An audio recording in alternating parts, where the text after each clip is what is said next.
Welcome students. तो आज हम एक बहुत ही इंपॉर्टेंट एग्जांपल करेंगे कॉम्प्लेक्स एनालिसिस में। देखिए, रियल एनालिसिस में हमारे पास एक फंक्शन होता था that is f of x is equal to mod x, और हमें ये मालूम है कि ये फंक्शन डिफरेंशिएबल होता है पूरी की पूरी रियल लाइन पर accept zero.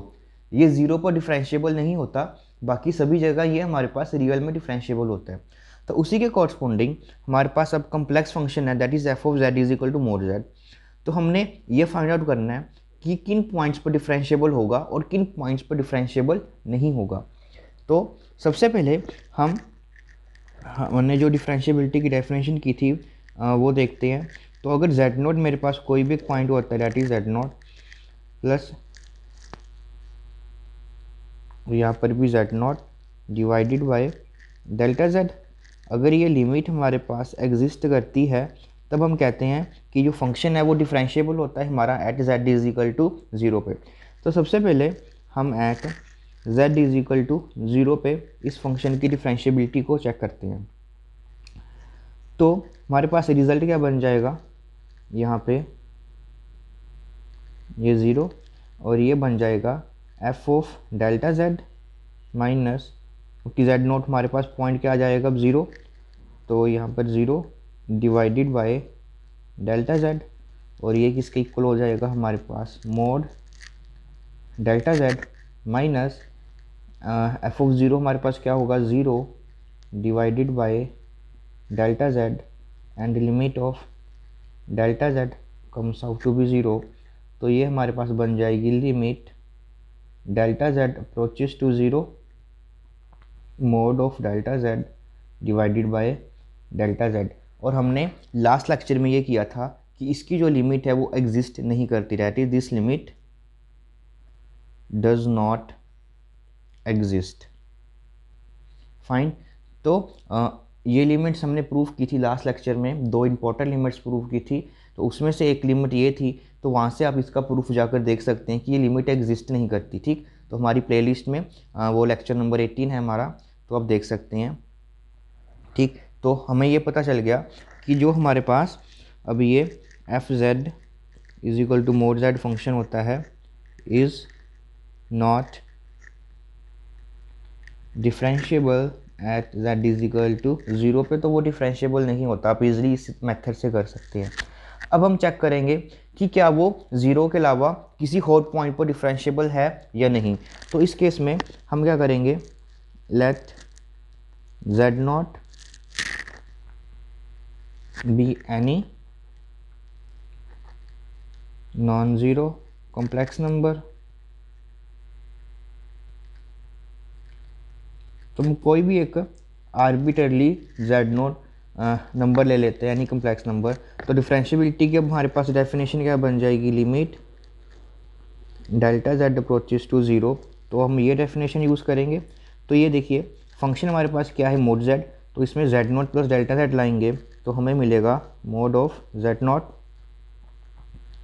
Plus delta z minus mode of Z note divided by delta Z. तो हमें अब जो ये लिमिट है इस लिमिट को इवेल्युएट करना है। तो इस लिमिट को इवेल्युएट करने से के लिए सबसे पहले हम जो ये मॉडुलस वाली चीज़ है इसको जो है सेपरेटली सोल्व करेंगे। तो इसके लिए हम क्या करेंगे, जेड नॉट प्लस ये डेल्टा जेड है हमारे पास माइनस, तो इसके लिए हम क्या करेंगे, इसको Z not plus delta Z plus mod of z not से मल्टीप्लाई, और इसी को इसके साथ क्या करेंगे डिवाइड। फाइन। तो इसके बाद हमारे पास क्या आएगा,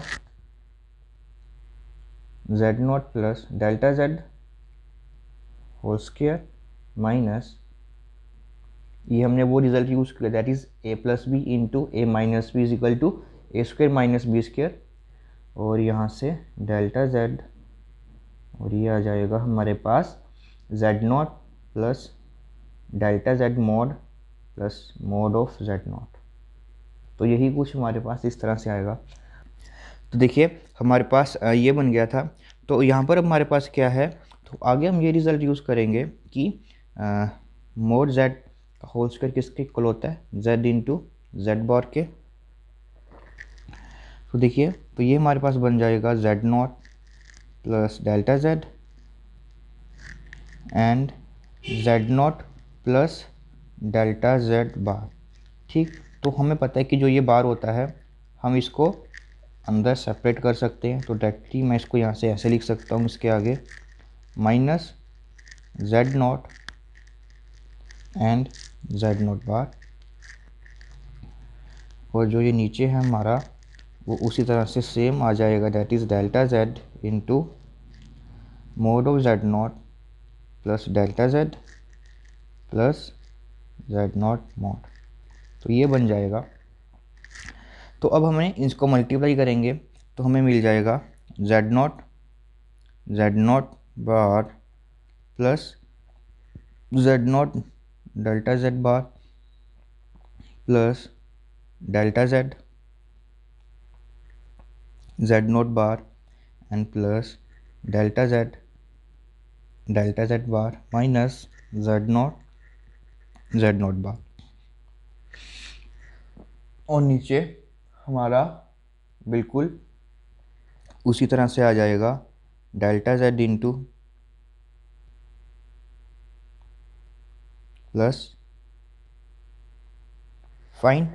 तो देखिए यहाँ से हमारे पास ये जो ये z0 बार है, ये z0 बार से कैंसिल आउट हो जाएगा और हमें क्या मिलेगा, z0 डेल्टा z बार प्लस, तो इसको अब मैं क्या करता हूँ, यहाँ पर डेल्टा z पड़ा है तो ये डेल्टा z यहाँ से मैं कॉमन ले लेता हूँ। डेल्टा z मैंने यहाँ से कॉमन लिया तो मुझको मिला z0 बार प्लस डेल्टा z बार, यही बचेगा। और उसके ना जो ये चीज़ है इसको मैं सेपरेट कर लेता हूँ दोनों में, तो ये मिल जाएगा delta z into z0 plus delta z plus mode of z0, और ये बिल्कुल इसी तरह से ये डेल्टा z इंटू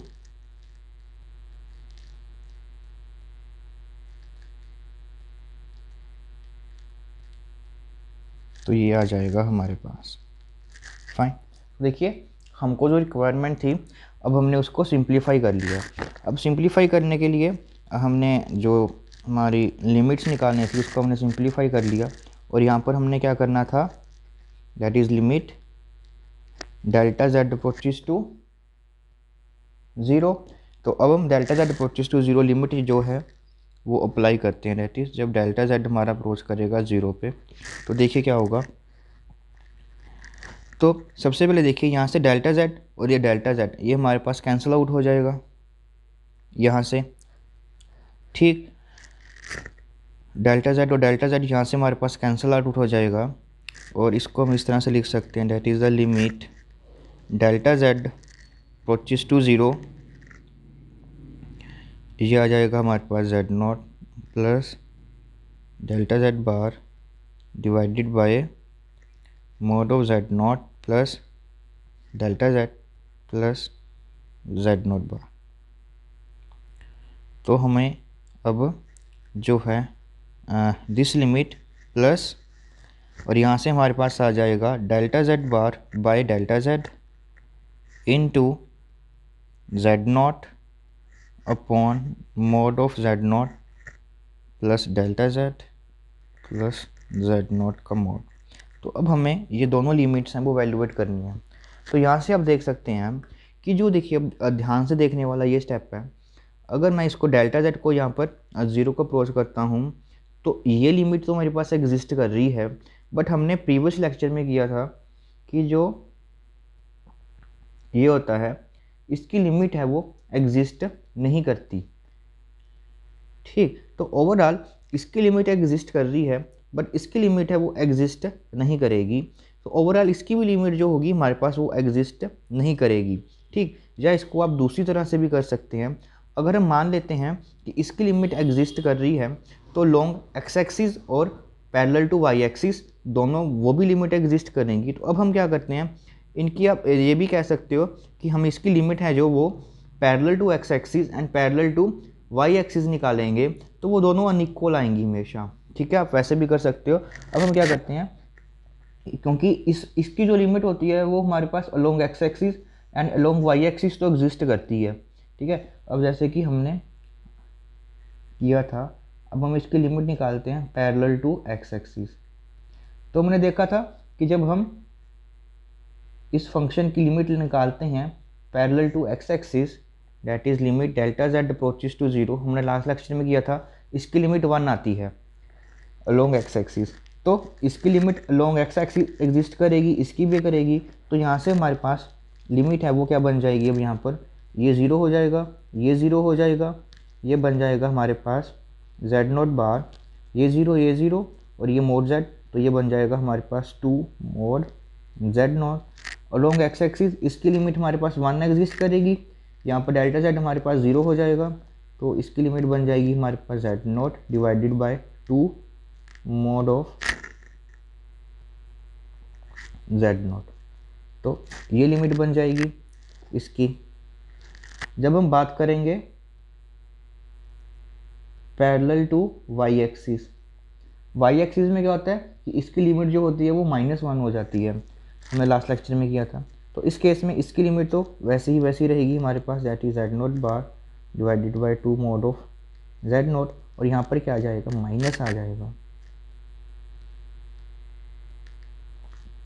तो आप देख सकते हैं कि ये दो लिमिट्स हैं वो अनइक्वल आ रही हैं, दैट इज़ हमने इसकी लिमिट निकाली अलोंग एक्स एक्सिस तो हमें ये मिल रहा है, वाई एक्सिस के अलोंग निकाली तो ये मिल रहा है।